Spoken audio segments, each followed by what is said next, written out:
अगर सच कहूँ तो अगर मेरी प्रिया दीदी ना होती तो मैं आपको भगाकर आपसे विवाह कर लेता। यह सुनकर प्रिया दीदी ने मुझको चिढ़ाते हुए कहा। तब तो सोनू बाबू मैं भी तुरंत विवाह के लिए रेडी हो जाती, लेकिन अब क्या करें, अब यह मुमकिन तो है नहीं ना। फिर हम दोनों जोर जोर से हंसने लगे। हंसते हंसते प्रिया दीदी बोली, शायद सोनू तुमको पता नहीं, लेकिन हर एक लड़की जब बड़ी होती है तो अपने लिए एक सपना देखती है कि उसका सपनों का राजकुमार कैसा होगा। लेकिन सच तो यह है कि हर कोई लड़की को अपने सपनों का राजकुमार नहीं मिलता। जब प्रिया दीदी ने थोड़ा समझाते हुए मुझसे कहा तो यह सुनकर मैंने प्रिया दीदी से पूछा, प्रिया दीदी अगर हर लड़की ऐसा ही सोचती है तो प्रिया दीदी आपने भी तो अपने लिए सपनों का कोई राजकुमार तो देखा होगा ना। इस पर प्रिया दीदी ने मेरे बालों पर हाथ फेरते हुए कहा, हाँ सोनू, मैंने भी अपने सपनों का राजकुमार सोचा था। सच कहूँ तो मैंने अपने लिए सारे सपने देख रखे थे, लेकिन अब मुझको नहीं लगता कि मेरा सपना कभी भी पूरा होगा। तब यह कहते हुए प्रिया दीदी थोड़ा उदास सी हो गई थी। यह देखकर मैंने प्रिया दीदी के नज़दीक जाते हुए कहा, ऐसा क्यों कह रही हो प्रिया दीदी, मुझको बताओ ना तुम्हारे सपनों का राजकुमार कैसा होगा, मैं उसको ढूंढकर जरूर लाऊंगा। इस पर प्रिया दीदी हल्के से हंसी और बोली, सोनू मेरे सपनों का राजकुमार वो है जिससे मेरा विवाह कभी भी हो ही नहीं सकता, इसलिए मैंने अपने विवाह के बारे में सोचना ही बंद कर दिया है। तब मैंने बार बार प्रिया दीदी से बात करते हुए कहा, ऐसा क्यों नहीं हो सकता प्रिया दीदी, मैं सब कुछ ठीक कर दूंगा। मैं अपनी लाडली प्रिया दीदी के लिए कुछ भी कर सकता हूँ। बस प्रिया दीदी आप सब कुछ मुझको बता दो कि आखिर वो कौन है। यह सुनकर प्रिया दीदी ने हल्के से कहा, जाने दो ना सोनू, यह तो बहुत मुश्किल है, लेकिन फिर भी मैं उसको दिलो जान से प्यार करती हूँ और हमेशा उसी को मोहब्बत करती रहूँगी।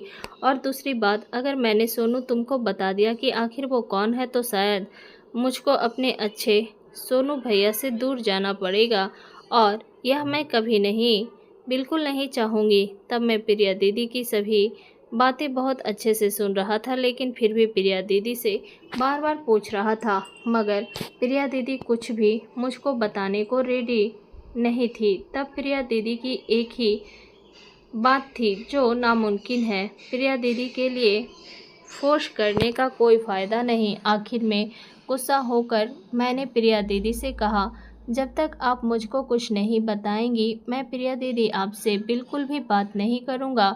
फिर प्रिया दीदी ने मुझको बहुत समझाने की कोशिश की, लेकिन मैं कुछ भी मानने को तैयार नहीं था। प्रिया दीदी ने बार बार कहा, सोनू यह नामुमकिन है, अगर मैंने तुमको बता भी दिया तो इसका कोई फ़ायदा नहीं होगा।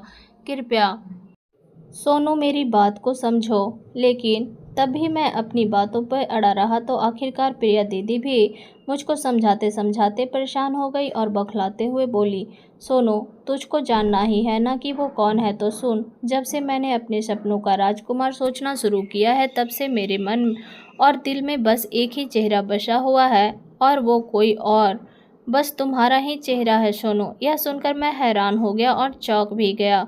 मेरे मुंह से एक शब्द भी नहीं निकला। फिर कुछ देर बाद मैंने प्रिया दीदी से कहा, आप मेरे साथ यह सब मजाक कर रही हैं ना, यह बिल्कुल भी सच नहीं हो सकता। तब प्रिया दीदी ने मेरी कसम खाकर कहा, यही तो हकीकत है और इसी वजह से मैं सोनू तुझको भी नहीं बता रही थी। यह सुनकर मैं भी आश्चर्य हो रहा था। तब मैं बस चुपचाप बहुत देर तक बैठकर सोचता रहा। थोड़ी देर बाद मैंने हैरानी से पूछा, प्रिया दीदी यह सब कुछ कैसे हो सकता है। तब प्रिया दीदी ने जोर की एक गहरी सांस लेते हुए कहा, यही तो मैं कह रही थी सोनू कि यह सब मुमकिन नहीं है, लेकिन सोनू तुम मान ही नहीं रहा था, इसलिए तुझको यह बड़ी बात तुझको बतानी पड़ी। तब माहौल थोड़ा अजीब सा हो गया था, इसलिए थोड़ा माहौल को थोड़ा अच्छा बनाने के लिए मैंने मुस्कुराते हुए कहा, तो इसका मतलब मैं अपनी लाडली प्रिया दीदी के सपनों का राजकुमार हूँ। इस पर प्रिया दीदी थोड़ा मुस्कुराकर मुंह छुपा ली। तब मैंने प्रिया दीदी का मुंह ऊपर उठाते हुए कहा, फिर बताओ मैंने प्रिया दीदी सपने में आपने मेरे साथ क्या क्या किया। यह सुनकर प्रिया दीदी मेरी आंखों में बहुत गौर से देख रही थी। तभी मैंने प्रिया दीदी को हल्का सा टच करते हुए कहा, सच सच बताओ ना, मेरे बारे में आपने क्या क्या सोचा। फिर प्रिया दीदी धीरे से हंसी और मुस्कुराते हुए बोली, कुछ नहीं, बस सोनू, जब भी मैंने तुम्हारे बारे में सोचा तब मैं बहुत ही ज़्यादा खुश हो गई। बस तब भी मेरी आंखों में एकदम से आंसू आ गए। तब मेरे मन में सिर्फ सोनू लाडले तुम्हारा ही विचार आ रहा था। तब प्रिया दीदी यह सब बताते हुए खुलकर मेरे सामने कह रही थी, लेकिन प्रिया दीदी की नज़रें नीचे की ओर थोड़ी सी झुकी हुई थी। तब मैंने कुछ देर सोचा और फिर पूछा, तो प्रिया दीदी आपने पहले ही क्यों नहीं बताया कि मैं ही आपके सपनों का राजकुमार हूँ। लेकिन इस बार प्रिया दीदी शांत रही। प्रिया दीदी ने कोई जवाब नहीं दिया तो मैंने दोबारा फिर से पूछा, तो अब आपने क्या फैसला किया है, आगे क्या सोचा है। इस पर प्रिया दीदी ने एक जोर से गहरी सांस ली और बोली, कैसा फैसला, जब कुछ मुमकिन ही नहीं है तो तुम्हारे बारे में सोचकर क्या फ़ायदा। तब मुझको प्रिया दीदी की आंखों में बेचैनी साफ दिखाई दे रही थी, इसलिए मैंने प्रिया दीदी से सीधे पूछ लिया, प्रिया दीदी सच सच बताओ ना, तुमको मैं एक भाई के रूप में अच्छा लगता हूँ या आपके सपनों के राजकुमार के रूप में। यह सुनकर प्रिया दीदी मेरी आंखों में देखती रही और पता नहीं क्या सोच रही हो। कुछ देर बाद प्रिया दीदी ने हल्के से कहा, सोनू जाने दो ना। इस पर मैंने प्रिया दीदी की ओर देखते हुए कहा, नहीं प्रिया दी, अगर तुम्हें मैं राजकुमार के रूप में ज़्यादा पसंद हो तो मैं आपके लिए रेडी हूँ। मुझको भी बहुत ही ज़्यादा खुशी होगी आपको अपनी जीवन साथी बनाने में। मेरी यह बात सुनते ही प्रिया दीदी ने मुझको एकदम से गले लगा लिया। तब मुझको भी प्रिया दीदी के नज़दीक रहने का एहसास अच्छा लग रहा था। फिर हम दोनों आपस में बैठकर बातें करने लगे। प्रिया दीदी को मेरी बातें सुनकर शर्म आ रही थी। तभी मैंने हल्के से प्रिया दीदी का चेहरा अपने हाथों से ऊपर उठाया और हल्के से पूछा, कैसा लगा मेरी लाडली प्रिया दीदी को। वैसे प्रिया दीदी भी मुझे कुछ कम नहीं लग रही थी। प्रिया दीदी ने मजाकिया अंदाज में मुस्कुराते हुए कहा, बस इतना ही, सिर्फ पास रहकर ही खुश रखेंगे। वैसे अगर तुम जो भी सोनू लाडले मुझे कहोगे मैं वैसा ही करूँगी तुमको खुश रखने के लिए। इसके बाद प्रिया दीदी थोड़ा सा शर्माते हुए फिर से बोली। तभी प्रिया दीदी ने मेरा हाथ पकड़ते हुए कहा, सोनू मुझको कभी लगा ही नहीं था कि मेरा यह खूबसूरत सपना सच होगा। इस पर मैंने प्रिया दीदी का हाथ पकड़कर उनको अपने करीब खींच लिया और कहा, अब पूरा हुआ ना सपना, तो अब जल्दी से मेरे मन का सपना बनो और मेरा सपना पूरा कर दो। इस पर प्रिया दीदी ने मुझको फिर से गले लगाते हुए कहा, बिल्कुल सोनू, बिल्कुल करूँगी। फिर मैं एकदम उठ गया। तब बाहर का मौसम सुहावना हो चुका था। तब प्रिया दीदी भी बहुत ही ज़्यादा खुश दिख रही थी और चेहरे की मुस्कान बता रही थी कि प्रिया दीदी आज कितना खुश थी। प्रिया दीदी की हाइट और शरीर से ठीक ठाक थी, जिससे प्रिया दीदी और भी खूबसूरत लग रही थी। लेकिन अब मैं खुद को कंट्रोल नहीं कर पा रहा था। लेकिन मैं प्रिया दीदी के बिल्कुल ही करीब था। तब आखिर में वो मेरे पास आराम से आ गई। तभी प्रिया दीदी को मैंने ज़ोर से कचोट लिया और उनके मुंह से ज़ोर से चीख निकल गई और प्रिया दीदी ज़ोर से रोने लगी। फिर प्रिया दीदी ने मुझको बाहर जाने के लिए कहा। फिर कुछ देर बाद प्रिया दीदी शांत भी हो गई, लेकिन प्रिया दीदी की आंखों से कुछ चूक गया था। फिर मैंने जल्दी से ठंडी पानी कुछ देर बाद तक प्रिया दीदी की आंखों में डाला। तब उनकी आंखों की चुभन कुछ कम हो गई। फिर हम लोग आराम से अपने रूम में जाकर सो गए। फिर कब हम दोनों लोगों को नींद आ गई पता ही नहीं चला। जब सुबह हुई तो सुबह में प्रिया दीदी को देखने में बहुत ज़्यादा दिक्कत हो रही थी। तब प्रिया दीदी की आंखों में हल्की सी सूजन जैसी हो गई थी।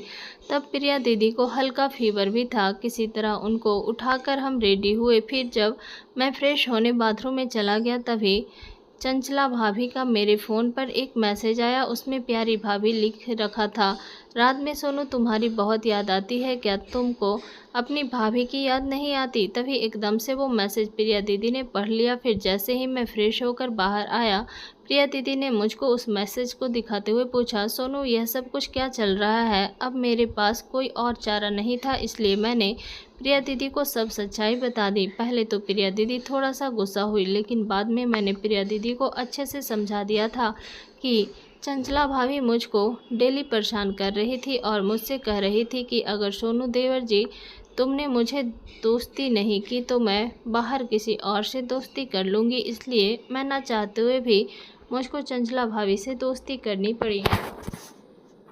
यह सोच कर कि अगर मैंने चंचला भाभी की बात नहीं मानी तो हमारी चंचला भाभी की वजह से घर की इज्जत बर्बाद हो जाएगी। तब मेरी यही सारी बातें सुनकर और समझकर प्रिया दीदी को मेरी बातों पर यकीन हो गया था। फिर प्रिया दीदी ने मुझको खुश होकर अपने गले से लगा लिया। वैसे शुक्रवार की रात को बनारस जाने से पहले मैंने प्रिया दीदी के साथ कुछ रोमांटिक पल बिताए थे। फिर दोपहर में 1 बजे मैं चंचला भाभी को उनके मायके से लाने गया। तब करीब 4 बजे मैं चंचला भाभी के घर पहुंचा। तब वहां चंचला भाभी पहले से ही मेरा वेट कर रही थी, क्योंकि चंचला भाभी का सारा सामान पहले से ही तैयार था। थोड़ी देर बाद चंचला भाभी की छोटी बहन खुशी ने मुझको नाश्ता लाकर दिया। फिर कुछ देर बैठकर बातें करने के बाद करीब 5 बजे हम वहां से निकल पड़े। फिर रास्ते में चंचला भाभी से बातें करते हुए हम घर पहुंच गए। घर पहुंचते ही मैंने चंचला भाभी को अकेले में जाकर बोला। इस पर चंचला भाभी बोली, मुझको भी बहुत दिनों से इसका वेट है, लेकिन तुम्हारे प्रिया दीदी के होते हुए यह सब कैसे मुमकिन है। इस पर मैंने कहा, चंचला भाभी बस मेरी बात मानो, बाकी तुम सब मुझ पर छोड़ दो। फिर रात को खाने के दौरान बातों बातों में मेरे ताऊ जी बोले, अभी 3 महीने बाद सोनू का विवाह कर देंगे, फिर हम एक जिम्मेदारी से मुक्त हो जाएंगे। यह सुनकर मैंने विवाह वाली बात को चेंज कर दिया और खाना खाने लगा। फिर खाने के बाद तय योजना के अनुसार मैं, प्रिया दीदी, चंचला भाभी और नीतू एक ही रूम में चले गए। तब चंचला भाभी ने कुर्ता पहनी हुई थी और प्रिया दीदी ने टॉप और प्लाजो पहना हुआ था। तब मैं जैसे ही रूम में आया, तब चंचला भाभी नीतू के साथ खेल रही थी, तो मैं भी धीरे से पीछे से गया और चंचला भाभी का एकदम से हाथ पकड़ लिया।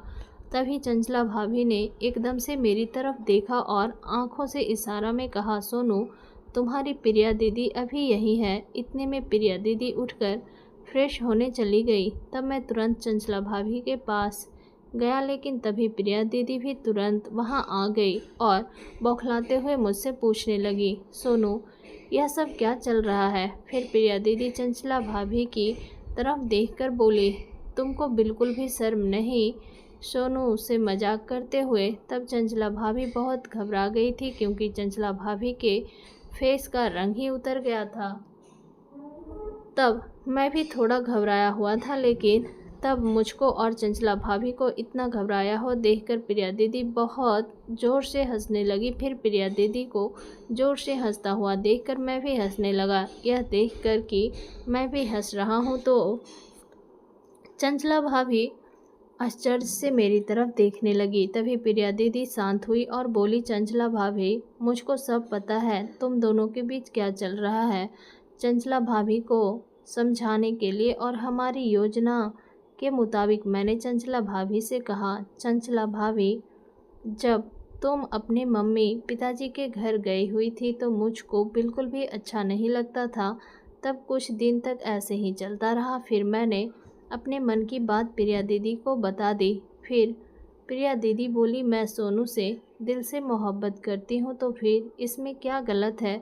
इसलिए मैंने घर में किसी को कुछ नहीं बताया और जो हुआ उसको ऐसा मान लिया जैसे मेरे हस्बैंड ने ही मेरे साथ किया हो। और प्रिया दीदी एकदम से शांत रह गई। फिर मुझको अगले दिन सोनू के ड्यूटी के दौरान उससे तुम दोनों के बारे में पूरी सच्चाई पता चली। तब पहले तो मुझको चंचला भाभी आप पर बहुत ही ज़्यादा गुस्सा आया था, लेकिन फिर मैंने सोचा कि यह हर औरत की अपनी अपनी ज़रूरतें होती है। यही सोचकर मैंने अपना गुस्सा कंट्रोल कर लिया और उसके बाद सोनू और मेरे बीच सच में मोहब्बत का सिलसिला शुरू हो गया। यही पूरी हकीकत है। अब आप ही बताओ चंचला भाभी, मैंने जो किया वो सही है या नहीं। अब सच कहूँ तो मैं अपने भाई सोनू के साथ बहुत ही ज़्यादा खुश हूँ, लेकिन अभी तक मुझको समझ नहीं आया कि मैंने पता नहीं यह सब क्या किया।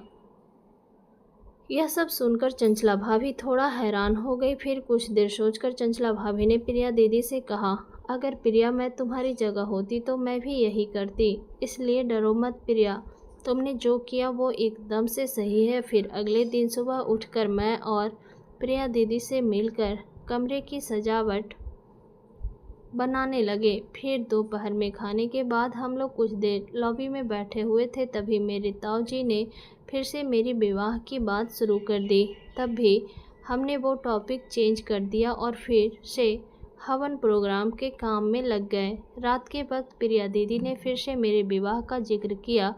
इस पर मैंने प्रिया दीदी से कहा, मैं परसों ताऊजी को साफ साफ कह दूंगा कि मुझको अभी अपना विवाह नहीं करना है। यह सुनकर चंचला भाभी बोली, नहीं सोनू, ऐसा मत बोलना, ताऊजी को बुरा लगेगा, क्योंकि पापा जी की बातें मैंने सुनी हैं।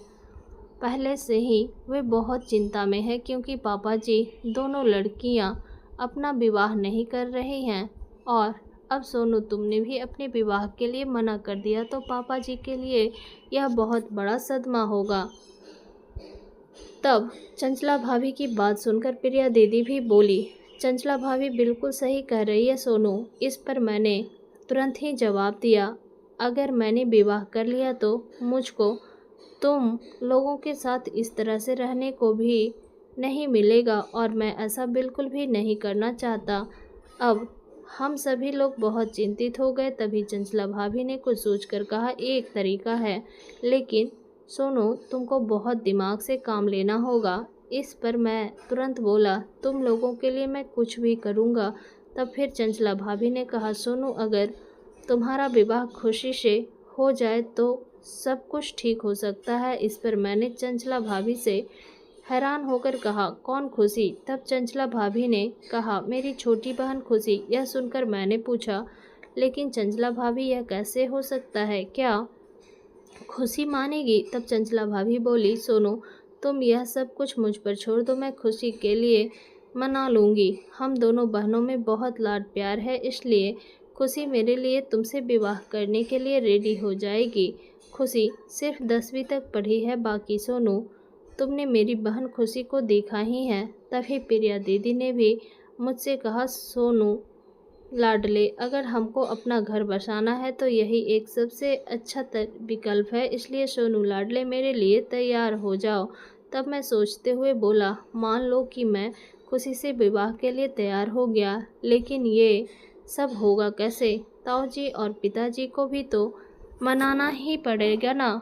इस पर चंचला भाभी बोली, अगर सोनू तुम तैयार हो तो बाकी सब मुझ पर छोड़ दो। मैं कल पिताजी से कह दूंगी कि सोनू के लिए मेरी बहन खुशी सबसे बढ़िया रहेगी। अगर खुशी इस घर में आई तो ना मुझको कोई दिक्कत नहीं होगी और ना ताऊजी को, और नीतू के लिए भी कोई दिक्कत नहीं होगी, बल्कि वह अपनी खुशी मासी के साथ बहुत ही अच्छा खुश रहेगी। तब हमारे लिए या कम से कम नीतू के लिए तो सब मान ही जाएंगे। बस सोनू तुम हाँ कह देना। अगले दिन ही चंचला भाभी ने ताऊजी के बात की। इस पर ताऊजी ने मुझसे पूछा, सोनू तुम्हारा क्या कहना है? तब मैंने मासूमियत भरे अंदाज में कहा, मुझको सिर्फ अपने बारे में नहीं, अपने घर परिवार के बारे में भी सोचना है। अगर खुशी इस फैमिली में आराम से रह सकती है तो मुझको भी कोई दिक्कत नहीं। लेकिन तब ताऊजी और प्रिया दीदी को पता था कि मैं एक खूबसूरत और पढ़ी लिखी लड़की से विवाह करना चाहता हूँ, लेकिन जब मैंने इस विवाह के लिए हाँ कहा तो प्रिया दीदी को मुझ पर थोड़ा सा शक होने लगा। उसी दिन से ताऊजी और प्रिया दीदी को लगने लगा कि कुछ गलत हो रहा है। वैसे चंचला भाभी की बहन खुशी दिखने में सुंदर थी, लेकिन गांव क्षेत्र से आती थी। दूसरी तरफ खुशी 5 फीट 7 इंच लंबाई थी, इसलिए ताऊजी और प्रिया दीदी को पक्का विश्वास हो गया था कि बिना कोई वजह के सोनू इस विवाह के लिए मना मान सकता। असल में प्रिया दीदी बहुत ही ज़्यादा चालाक दिमाग की थी, लेकिन प्रिया दीदी की ज़्यादा चालाकी की वजह से हम पहले से ही बहुत ज़्यादा सतर्क हो गए थे। प्रिया दीदी को सारी बातें चंचला भाभी ने बता दी थी और इसलिए हम पहले से ही तैयार रहे। असल में हमको प्रिया दीदी से ज़्यादा कोई डर नहीं था, असल में फिक्र ताऊजी की थी। खैर, हवन पूजन की पहले दिन चंचला भाभी के पिताजी और माताजी और खुशी हमारे घर आए। तभी ताऊजी ने उनके सामने मेरी विवाह की बात की। तब वे भी सभी लोग खुशी खुशी से इस बात को मान गए। फिर क्या था, ताऊ जी ने तुरंत पंडित जी को बुलवाकर मेरा विवाह मुहूर्त निकलवा लिया। फिर सब तय हो गया, लेकिन ताऊ जी अब भी उदास दिख रहे थे। आखिरकार ताऊ जी ने मुझको अकेले में पकड़कर बुलाकर और एकदम कड़क भाषा में सीधा पूछ लिया, सोनू, तुमको तो पढ़ी लिखी और सुंदर लड़की चाहिए थी, फिर इस विवाह के लिए क्यों एकदम से मान गए? लेकिन तब मैं इतनी जल्दी से ताऊ जी को बात नहीं बताने वाला था, इसलिए मैंने भी बात को इधर उधर घुमा दिया। मैंने बोला, खुशी भी एक खूबसूरत लड़की है, इसके लिए खुशी जैसी लड़की का साथ होना ज़रूरी है, इसलिए मैंने खुशी से विवाह के लिए हाँ कर दिया। तब शायद मेरी बात ताऊ जी को अच्छे से समझ में आ गई थी, क्योंकि ताऊ जी की आंखों में आंसू आ गए थे। तभी मैंने मुस्कुराकर कहा, ताऊ जी, आपको अपनी सोनू की अच्छी लगती है ना? इस पर ताऊ जी मुस्कुराकर बोले, हाँ सोनू बेटा। इसके बाद इधर चंचला भाभी और प्रिया दीदी की भी मस्ती मजाक जारी थी। मैं उनके साथ मस्ती भरे पल बिताता। अब हवन पूजा भी हो चुका था। फिर आखिरकार हम वापस लखनऊ लौटने की तैयारी करने लगे। तब ताई जी वहीं पर कुछ दिन और रुकने वाले थे। मैं अपने ऑफिस के काम करने में पूरी तरह बिजी था। जिस लैंड एरिया पर मैं काम कर रहा था, उसका हवन पूजन 21 तारीख को था और इस पर करीब शुरू होने के लिए हमारे ऑफिस के लोगों में एक फंक्शन रखा था। फंक्शन में बहुत सारे लोग आए थे। वहाँ सुंदर, मॉडर्न, सजी धजी और अमीर लोग और उनके घर की औरतों को देखकर प्रिया दीदी चौंक गई। उन लोगों का रहन सहन बिल्कुल ही अलग था। तब हर स्त्री की खूबसूरती पर प्रिया दीदी की निगाह अड़ी हुई थी। दोस्तों, यही थी हमारी आज की छोटी सी कहानी। अगर यह कहानी पसंद आई हो तो इसे लाइक करें और अपने दोस्तों के साथ शेयर करें। आगे भी ऐसे ही रोमांचक कहानी के लिए हमारे चैनल को सब्सक्राइब ज़रूर करें। धन्यवाद।